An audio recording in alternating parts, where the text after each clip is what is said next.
Olá, amigos do esporte a motor. A Fórmula 1 tem um novo tetracampeão. Max Verstappen fechou a fatura em uma ótima corrida em Las Vegas na semana passada. Agora, com duas provas para o final e uma sprint, ainda há muita coisa em jogo.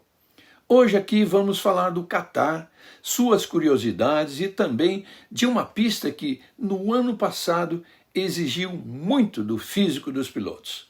Hora de apertar os cintos, baixar a viseira e acelerar no nosso 23º pré-GP do ano, junto do Petronas Cintium com tecnologia Cooltech e do BRB, o Banco de Brasília, que abraçou o automobilismo.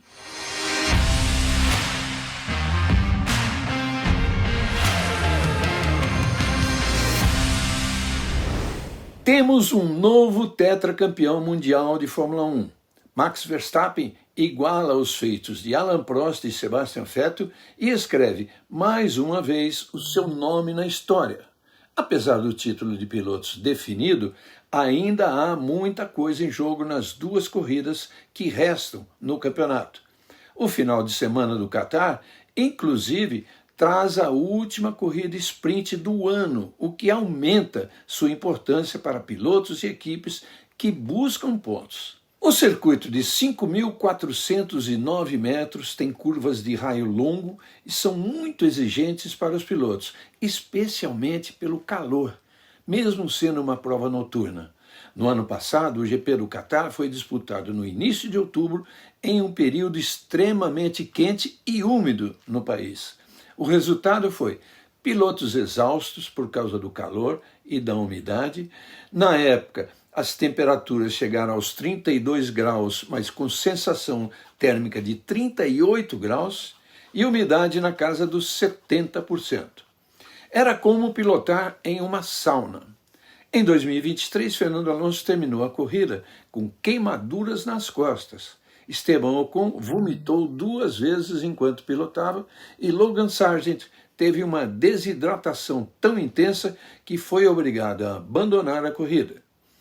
Isso sem contar os pilotos que deixaram o carro visivelmente exaustos após a prova. Isso forçou a Fórmula 1 e a Federação Internacional de Automobilismo a encaixarem a prova do Qatar em uma data em que as temperaturas e a umidade não fossem tão altas.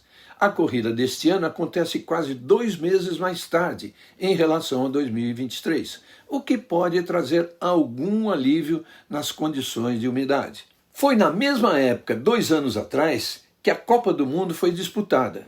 Normalmente realizada em julho, o Mundial de Futebol do Qatar teve de acontecer no final do ano, justamente com temperaturas não tão altas para proteger a saúde dos atletas. O circuito de Lusail se destaca por exercer força sobre os pneus semelhantes às observadas em pistas como Silverstone e Suzuka.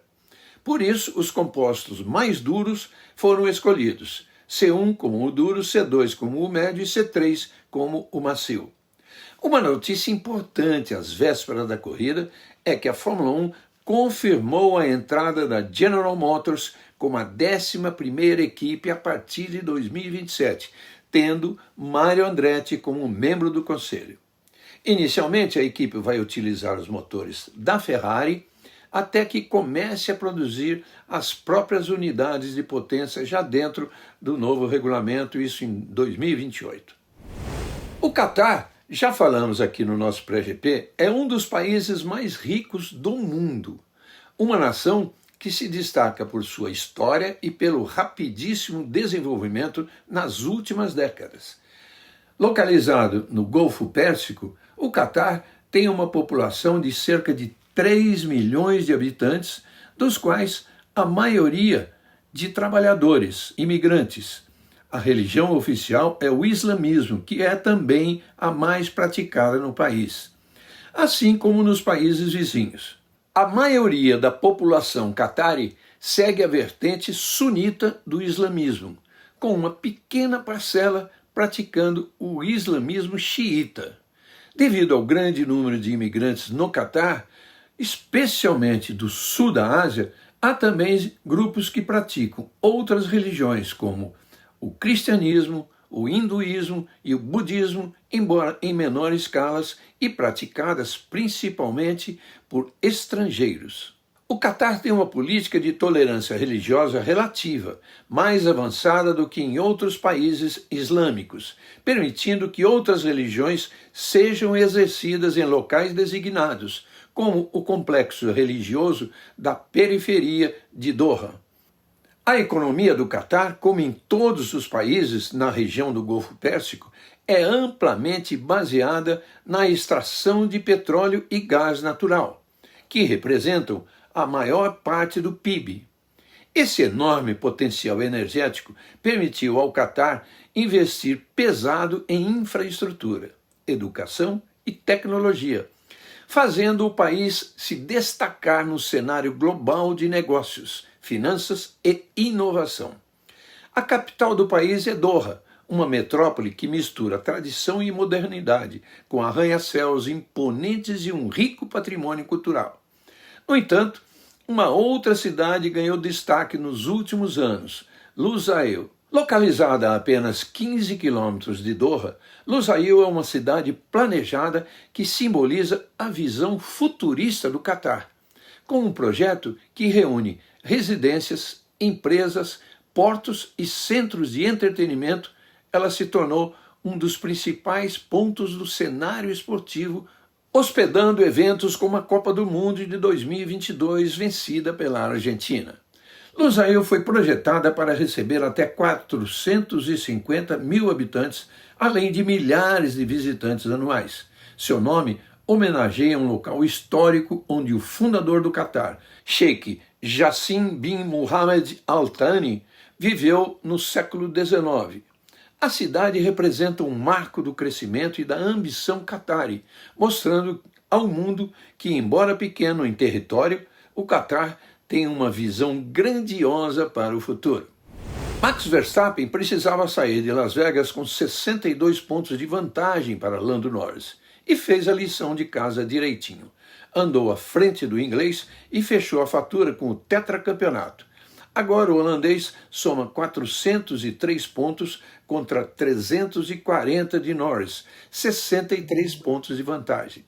Apesar do título decidido, a briga pelo vice segue animada, com Charles Leclerc em terceiro, com 319, 21 pontos atrás de Norris. Mais distante, Oscar Piastri é o quarto com 268, 9 a mais que Carlos Sainz, que tem 259.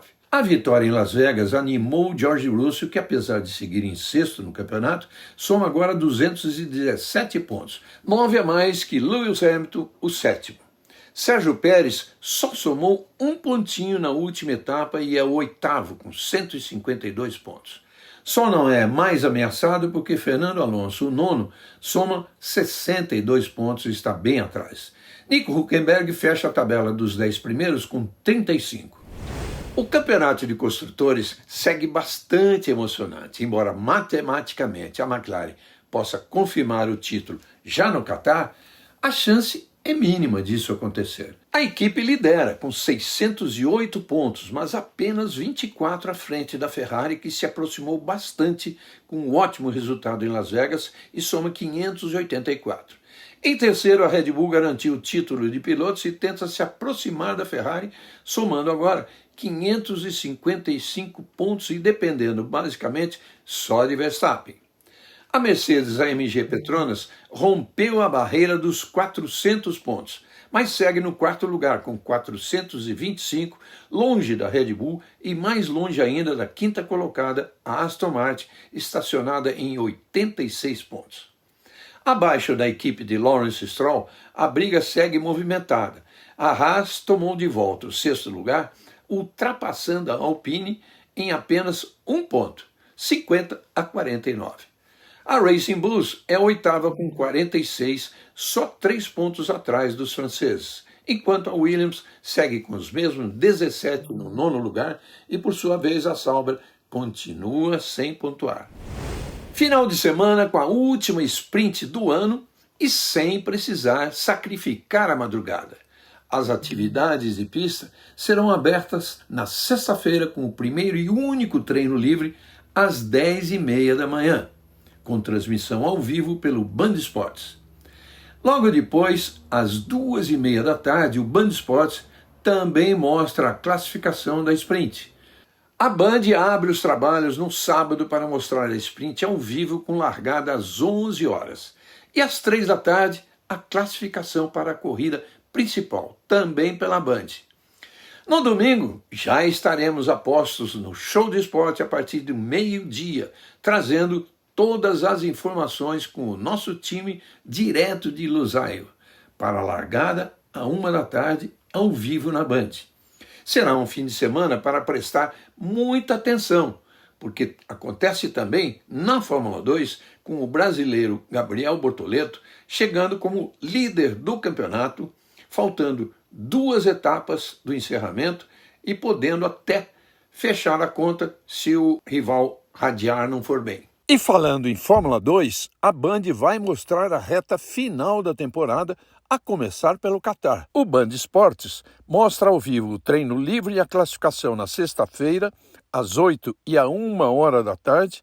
No sábado, também à 1 da tarde, o Band Esportes mostra a corrida sprint da Fórmula 2 e você também pode acompanhar no site oficial da Band e no Band Play. No domingo, às 9 da manhã, vamos mostrar a corrida principal ao vivo na tela da Band. O último final de semana com corrida sprint do ano reserva emoções extras e deixa algumas perguntas no ar. A mudança de desempenho de algumas equipes na comparação entre as corridas de Interlagos e Las Vegas, a briga interna da Ferrari, a exigência física da prova do Qatar e a pontuação dos construtores. Fique ligado nas telas da Band e do Band Esportes. Obrigado mais uma vez pela audiência, companhia e pelos comentários. E se você ainda não é inscrito aqui no canal Automotor, já sabe, é só clicar em inscrever-se e ativar o sininho das notificações. Combinado? Nos vemos no final de semana. Grande abraço e até lá!